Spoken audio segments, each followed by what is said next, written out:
Well, hello and welcome to your weekly roundup about the world of electric cars from the team at electrifying.com. I've got Tom And we're actually together. I know. next not to me. Just in a virtual world. Nicola's in a hotel down the road, but that's another story for another time. What are we talking about, Tom? We're talking about the return of Lancia. Nicola's been somewhere very cold to test electric cars. What else have we got? We've got the return of the estate as well. Yes, I like that. And of course, we'll be answering your car buying conundrums and dipping into the post bag for your views on everything electric. You do like telling us off, and we take that. You know, we do take that. Welcome to the Kilowatt Half Hour. I am Ginny. I am Tom. I am Nicola. So, what a busy week it has been in the world of electric cars, but I can't really talk to you about any of them from my perspective because they're all under embargo. Stuff, yeah. I was just like, because you went away, but everything that you've posted on your social media has been, I'm away doing something, but I can't tell you about it. I'm at this place, but I can't tell you about it. Honestly, I spent 3 days in Portugal, seeing something secret and driving. I can say what I was driving. I was driving the new BMW iX2 and the new electric Mini Countryman. They are under embargo. Yes. So I can't say anything else more than that. And then I flew to somewhere in France on Wednesday night to see something else. Which is very exciting, but we can't tell you about. Literally can't tell you about. She's told me, but it's exciting. It's really exciting, honestly. I think there are some very high excitement levels at Electrifying HQ, aren't there, about this one? But it all will be revealed soon. And then we're back at the HQ today because we're filming a triple test, aren't we, Nick? Yeah. What we've got today, we've got the VW ID7, we've got the BYD Seal and the Polestar 2. Yes. Go on. Well, I was just going to say, any guesses for the winners, put it in the comments. Oh, what a good idea. Yeah. I've got a slight idea, but until I see all three cars together, I'm not quite sure. Yeah, we have. I think we all in our minds have one that we think will win. But like Tom said, you know, it's early morning on Friday morning now. It's also chucking it down out there. So apologies if the video doesn't look great. Anyway, that'll be coming out in a couple of weeks, I think. Depends on how quickly we can get Manos to edit it. To dry it out. Right, so what else has been happening? What can we talk about this week? Tom, what's caught your eye? Well, there's a new Lancia, or Lancia, as I think it's called in Italy. And it's the Ypsilon, which is a massive seller at the moment in Italy and in Europe. Because they like a posh small car, which I quite like as well. You know, something like a posh small car. Yeah. And it's going to be electric, so it's going to be based on the same platform as the Peugeot E208 and the Vauxhall Corsa. Great. But really nice and posh. It looks great. Okay. But will it come here? When are we? Oh, so there's no news yet. Well, no, because we haven't had a Lancia since haven't. 1994 or something. I'm trying to remember the last one.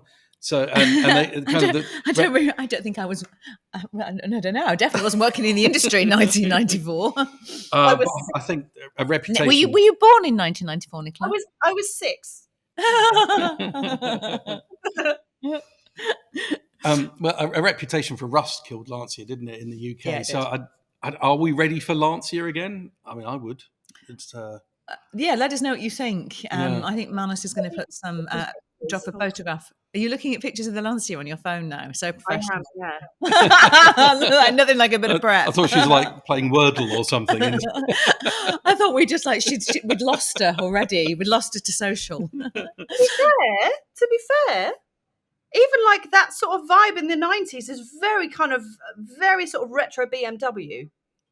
Yeah, well, the new one has the rear lights are from the Stratos and things. Right. I mean, Delta Integrale. Yeah, that's the proper one. Yeah, but I mean, there were big saloons and boring things that were posh inside, but would just rust before you got to the first service. So, rather killed the brand.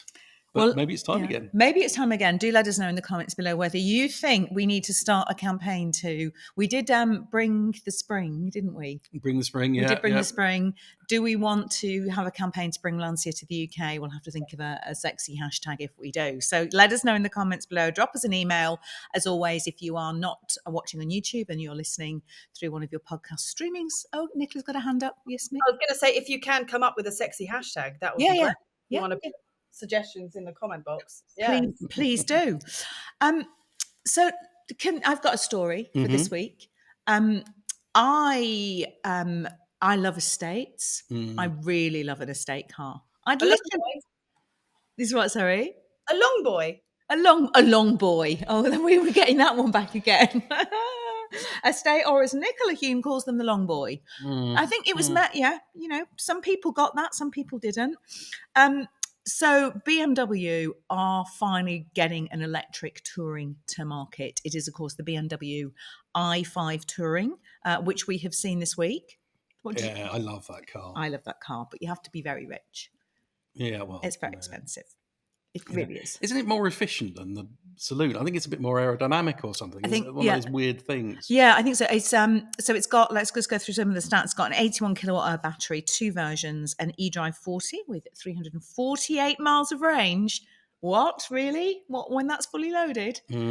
I mean, if it can get 348 miles of range on a good 48 miles of range, that's pretty good. But I think we've had quite a few doubting comments on our socials over on X about that. And then there will be a 393 brake horsepower M60 with 314 miles. Do we need that car? Yes, we do. Yes, we do. Yes, we love a long boy just as much as you do, and I think they're absolutely beautiful cars, and I think they will sell like hotcakes. I really do. I'll tell you what, though, the Audi A6, yes, Avant, the new one, which I've driven the Q6, which has all the same bits underneath, and it was great.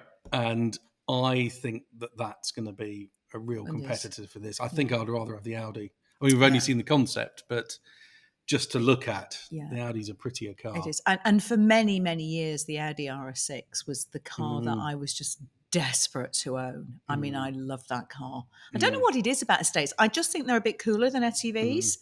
Yeah. More efficient. Because they're lower down, so more aerodynamic. Yeah, absolutely.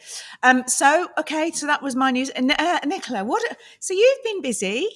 You were gallivanting in colder climes. Go on. Well, so I took part last week in something called the L PRI. Now, if you've never heard of it, this has been going for the last 6 years. So over in Norway, electric cars are huge. Yes. So last year, 80% of the cars sold last year in Norway were EVs. Pure EVs, no hybrids, pure EVs. That's what government subsidies does for you, team. Really, really impressive. Everywhere you turn, there is an electric car. So what they do is they really put the cars to the test. And they do this every winter, and then they do the same test again in summertime to really test the pure, true range, and especially how much winter affects cars. So there was, so it's called the L PRI. I was out there for the FIA. So there will be a video that goes up on their YouTube channel that you can have a little watch, which we've got a whole article as well on electrifying.com, so you can see all the information. But basically, there were 23 cars, I think, in total, all brand new electric cars. And the idea was you drive them until they stop. That's it. And I got to drive a Kia EV9. Oh, great. Yeah. Which is a big car. So my money would have been on maybe that not doing that well, because it's a big blocky car, isn't it? It was one of the best performing cars out of the whole entire fleet. So on average, what I learned, on average, during winter, especially in Norway, where it was -9 at the time while we were out there, the average electric car will lose around 21% of its range during winter. So that's what's to be expected. So then the idea is if they lose 21% or any less than 21%, then that's a good thing.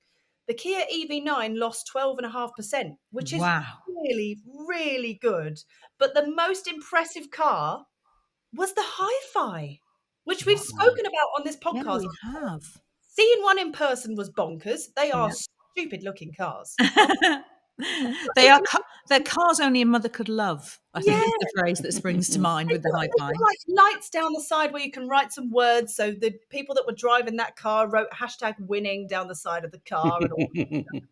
And it's a weird looking car, but it performs so well. And there was a few disappointments along the way. Should I tell you? Yeah, go on. Please do. So the Toyota BZ4X didn't do very well, but that was also to be expected. That's, yeah. The Tesla Model 3 didn't do well. Really? Yeah. Honestly? Now, that is a shock. So as we set off, we were set off in order of when people thought we were going to break down. So we were like, when we left, we were like, not break down, run out of charge. But we started as like number 9 or something like that. So the people starting at the front was the Tesla Model 3, was cars like the Polestar 2. The Hi-Fi was up there as well because they had a feeling it would perform well. And then everyone towards the back were the ones that they thought would drop off the quickest, right? And we ended up driving past. We drove past that Tesla. We drove past a Polestar 2. Wow. We drove past. There was a BMW. There was an Audi Q8. We drove past that as well. And we drove past the i5. The Kia was incredible. That's really interesting for that, isn't it? Because it is. I mean, it'll, yes, it's got a heat pump on it, and they do make pretty efficient cars. But I'm very surprised that it overtook. Well, it lasted longer than a Model 3. Really surprised by that. A geeky fact about that Kia: when I drove one, which was in Scotland, and I think it was plus 2 degrees. And I was looking at the range and thinking, oh, it's not that great compared to that. But if you reach up above there's rear heating controls for the rest of the other seats. And I turned that off, and it gave me like an extra 10 miles. Because if you think you're trying to heat that huge space, and if you don't have to heat that huge space, then, you got a lot more battery. Well, what we had to do was, to make it a completely fair test, was everyone had a thermometer in the cabin, and you had to keep the cabin at 21 degrees. Oh, that's great. I think maybe we need to replicate that here in the UK next year. I feel a UK video coming on in January next year somewhere. I mean, we could. But January this year, it was 13 degrees. Well, that's true. In fact, we'll probably just do it in May instead, because in May it's going to be really cold, isn't it? And we'll probably get snow. I also have a tip. So I learned this out in Norway. I didn't know this. But if you ever have the fear of your electric car running out of battery, as soon as it stops, switch it off, wait 10 minutes, switch it back on again. Not know that. And it will go. Really? It will go. What, from nothing? Or from... I mean, the problem is, I think somebody's told me that. I've never tried it because I've luckily never had to. They think that it's then just running off the 12 volt. But if it's enough, if you suddenly have stopped on the motorway, which, I mean, we very rarely see anyway, but if you have stopped somewhere that's not safe, turn the car off, wait 10 minutes, obviously have your hazards on, but wait 10 minutes, turn it on again, and it will give you like an extra 5-6 miles or so to get you where you need to go into a safe spot. Wow. That's a really good tip. Really good tip. I did, I do. Yeah, no, never heard that one. Never heard that one. Neither did I. Well, I think actually what we've got there is a gem of a video. And come on then, in the comments, or if you are listening on one of your podcast streamers, info@electrifying.com. What would you like us to put in a cold weather test? Which cars would you like to see? Because we probably couldn't do as many as that. But between us, we've got Ginny, Nicola, Tom, Mike. We could rope in Tommy to help maybe. So probably get 6 cars that we could do. Yep. And give Manos a heart attack for filming it. That's an extra pair of hands. Okay, so let us know what you would like us to put into a winter test. I think we might have to do this before. Well, as I said, we'll probably do it in May, and it'll be fine. Anyway, should we move on? Oh, go on. Hand up. I was going to say, also test, if anyone wants to offer free breakdown cover, that would be very handy. Actually, we can do that. We can team up with our lovely friends at the AA or the RAC to do that. Yep. Brilliant. Sorted. Done. Okay, that's going to give somebody a headache on the team organising that one. Who wants to organise that one? No? No, Nick. No. Okay, fine. Right then, let's move on because we've got some car buying questions. Yes. So car buying questions. For this one came through from Gowron 492. Hello, Gowron 492. I will be looking to buy another EV at the end of the year when my PCP ends on my current EV. I really, really want an estate. Wonderful. The MG is too cheap and nasty. Harsh. The Porsche is too expensive. Fair. The Astra is too expensive and it's a Vauxhall. Yes, I agree. Okay. What are the options for the estate lovers out there? PS, change to the kilowatt hour. Oh, that's nice. That's nice. Yeah, we're not strictly sticking to the kilowatt half hour at the moment. So, I want to chuck one in the ring here straight away for this. And it's not an estate, but I want to say the Skoda Enyaq. I was going to say that would be because it's kind of estatey, isn't it? If you look at the Skoda Octavia estate and the Enyaq side by side, they are not that dissimilar in the profile. And also, fun fact for you, the Enyaq has got 585 litres of boot space, which is more than the new 5 Series Touring will have. Oh, yes. Yeah. Seats fold nice and flat. I have had a lot of volume in the back of that car. I've done trips down to Cornwall with that, with, kids, luggage, dog, everything. That would be mine. I think that's a really good. If you insist on having a proper estate that says estate on the documents, I think the Peugeot 308 SW. It's the same as the Astra. But it's not a Vauxhall. It's a nice car, that, isn't it? It's got a lovely interior. It feels quite nice and refined. So, I think I'd rather have a Vauxhall than a Peugeot, but I know you'd rather have a Peugeot than a Vauxhall. I'd rather have a Peugeot. I would rather have a Peugeot, but I would rather have an Enyaq. And I think it's interesting because I think I was talking to a car designer about this, and they were saying that a lot of the time, it's only called an SUV because it's like what the marketeers want, because that's what people search and feel they should have. Yep. So actually it could well be an estate, but there's just perhaps not as much, not as popular. So that would be mine. So should I do any more car buying questions? What else have we got? Let's have a look here. So we've got... yeah, go on. Do you want to do William? Have you got William McBride? Last week we helped him. It says last week we helped William McBride choose a car for his mum. I wasn't on last week. No, it's cute. This is William's reply. He says, "Thank you for answering my question. That was really helpful. Unfortunately, I've spoken to my mum and she is determined to keep her old banger of Honda going until it finally conks out. She said that when that finally does happen, she will likely go electric, and then you can rest assured that it will probably certainly be a Honda." There's a lot of probably certainties like this in there, isn't there? I think the problem with that is it's a Honda, so it won't ever conk out, apart from rust. If it's a Jazz, which it probably will be, then it will rust. So just rust-proof it and it will keep going forever and ever and ever. Yeah. And here's a genuine question for you both. Is it more, we're going to come on to a question or a comment later about our chat about sustainability in cars. Is it just actually better to keep your old Honda until it conks out than buy a new electric car? It is. It is actually. It is. So, you know what, William's mum, you're doing the right thing probably there. Yeah. But do make sure it's electric when you're ready. Anything else in the car buying conundrums? Okay. So Robert Smith adds, this is going to keep on with the topic of the Honda ENY1, which I guess would be the only option that William's mum can go for at the time, because that is the only electric Honda at the moment. So it said, great episode again. Hooray. A local dealer to us in Glasgow has the ENY1 for £399 a month with a £399 deposit. That includes servicing and breakdown. I didn't think that was too bad a buy. Tempted.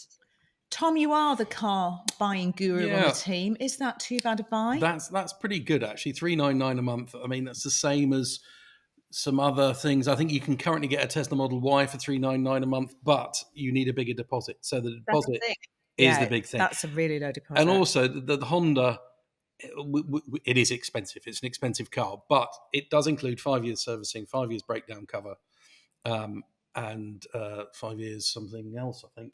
There are 3 5s. I can't remember what the last one is. But battery warranty? No, that would be 8 years, wouldn't it? Maybe it's just a 5-year warranty. Okay. But it's a reasonable package. So $399. Yeah, I mean, we've been down on the Honda, and I think they got the pricing wrong, and I think they're realising that. And it's slightly crazy. A brand new car, you can get a £9,000 deposit contribution, but I'd be tempted at $399. I would be tempted, but I would also hold on, potentially, if you don't have to change right now, because we have this thing called the ZEV mandate, which came into place on the 1st of January this year.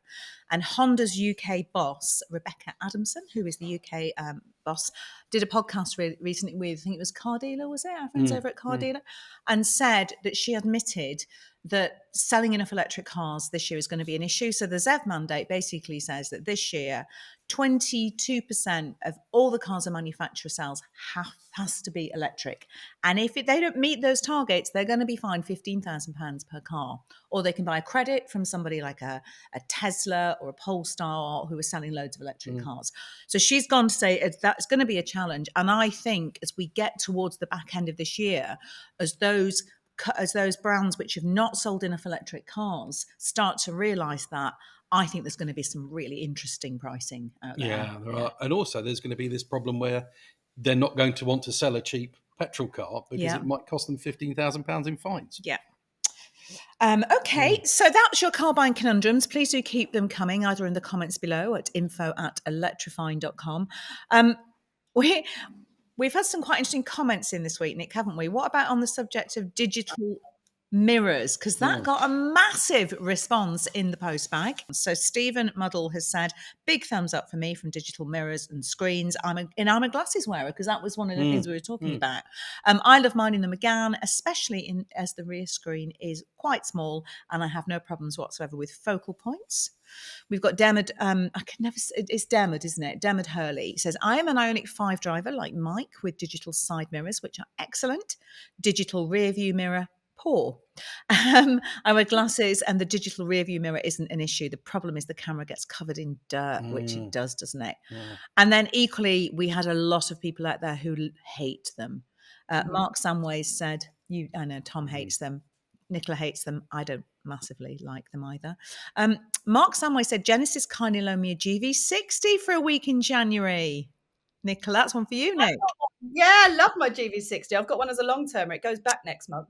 But is yours fitted with rear view door cameras? Because this has got the one that Mark drove had rear view door cameras, which were great during the day, potentially dangerous when it's dark, especially in wet. The glare is intolerable.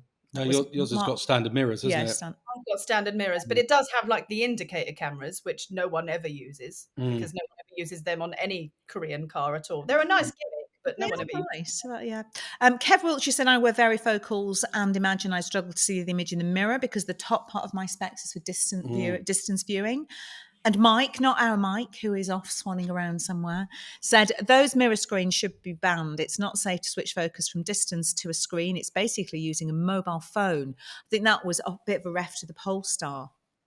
It's a tough one, isn't it? Because I do genuinely think there has been one car that's got it right. One car, which is the Honda E. That's the only car that's ever got it right. Yeah. Why is that? Why did they do? Is it because that car it's got so much tech on it that you kind of expect it, or is it? I think it was the where the screens actually were. So like when you're in like the Audi Q8, you're having to look down because it's kind of on the door. Yeah, that's true. And sometimes the angles just aren't quite right, or the sun will hit the camera, or the sun will hit the screen, and you're not seeing it. It's not quite right. Whereas the Honda E was along that panel, basically exactly the same where the same height where the mirror would be, but then just slightly more inwards. Yeah, you're right. It's a long time since I've driven that car. My memory's trying to cast my mind back to it. But yeah, no, that's a good point. Yeah, that's the only one that made it work. Apart from that, I hate them in every car. Okay, now back to the post bag. We had loads of comments in about the Polestar 4. That was a car that got everybody talking. Anybody want to take the Polestar 4 comments? Shall I take this? Ian S. has an interesting point. He says, how can they say they deleted the rear window for simplicity, insulation and weight, and they put in a full roof window? They didn't actually say that, did they? I think that was us kind of like surmising about why. And I think the main thing I thought was cost. But did they? It doesn't make sense, does it? Because we were stood there together, Ginny, looking at it, going, why can't they just put in a window? Like, even if it is a small window, it's still a window nonetheless. Well, my theory on it last week was it's about reducing the number of parts made in a car, because they're trying to get that sustainability story out there, and also it's cost. But then that they have put the big. I don't know. Yeah, maybe we need to investigate that one a bit more. Yeah, I mean, maybe it's something about having the back of the car where the wheels are, Having the structure there and making it stiffer or something? It was to do with that.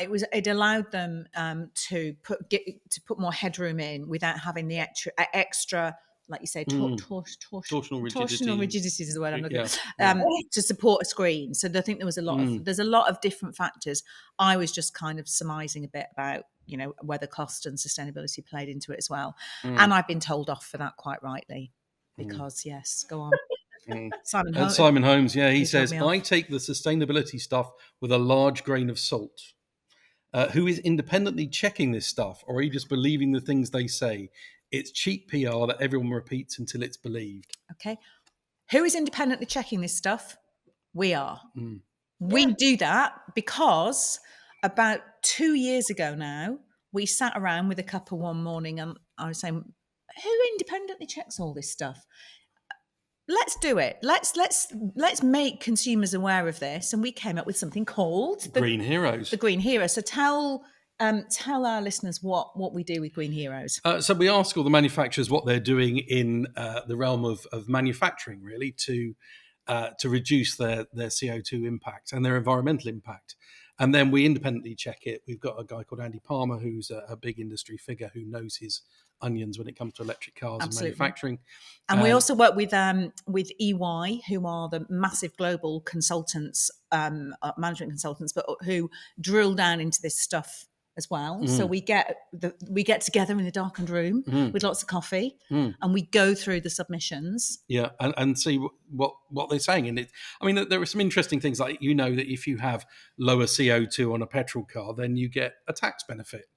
But BMW, for example, who we gave a Green Hero award, using entirely renewable energy, or, you know, recycling their cobalt drills that they use in the factory, I can't see that there's any benefit to them other than as a very vague PR story. I mean, we ran it, but not many other people do. The consumer doesn't know. There's no tax benefit to it. So we thought it needed rewarding and highlighting. We do. And so if you look at our reviews, there is a Green Hero on only a few of them. So as we said, BMW, the Nissan Leaf, which is produced in the UK in Sunderland, at a factory that has got a lot of sustainability, really put sustainability at its heart of that production. And also the Citroen Ollie, which we know was a concept car, but the sustainability around that car was so strong. Yeah. We are actually Tom is literally about to send off an email now to all the manufacturers to ask for their submissions. Polestar hasn't got a Green Hero. Maybe this year it will, but we will assess. So it's not... so we're not just taking it on face value. Yes, we'll chat about it, but if we think it really stacks up, that car has a Green Hero sticker on it over at sticker. That's bad, isn't it? But, you know, it has a Green Hero award over at Rosette over at electrifying.com. Yeah. Okay. I hope that's answered your question, Simon. Let us know, actually, if you think there's more we could be doing. And go on. Any more? Polestar questions? Right. Okay. So Carl in San Diego says, cars will need to shrink in size. The Polestar 4 is roughly 19 tons of CO2 to produce. We cannot build huge cars like this with a massive carbon footprint when zero carbon is the required rule for survival. It's not a rational argument to say we need big cars to survive in a crash when the very creation of that car is crashing the planet. Yeah, it is. I can see where you're coming from with that, absolutely. But I mean, eventually the distance that you're doing should eventually cancel out those CO2 issues of designing and making the car in the first place. But we haven't done the official mathematics on that car yet, have we? Where sometimes we will figure it out, like how much CO2 emissions it is to make a Tesla, how many miles you need to do in a Tesla to cancel that out. Which obviously it's a lot more in a petrol or a diesel car, whereas it's far less in an electric. Yeah, there is that whole carbon payback thing. But I think what's interesting is that I don't think it's necessarily with electric cars that they need to be big to survive a crash, because you've got lots of smaller cars that, of course, have really strong. We have Euro ENCAP here in Europe, which is the sort of safety standard. And loads of small cars and smaller electric cars have got a 5-star Euro ENCAP. I think it's actually often about hiding cost. Electric cars and their batteries are still expensive. And I think for manufacturers, they can hide a big battery better in a bigger car. Also, you know, they can put lots of extras and niceties in it, so you feel like you're getting a bit more for your money. So I actually think that yes, there is a tend towards bigger cars, absolutely. And I completely agree.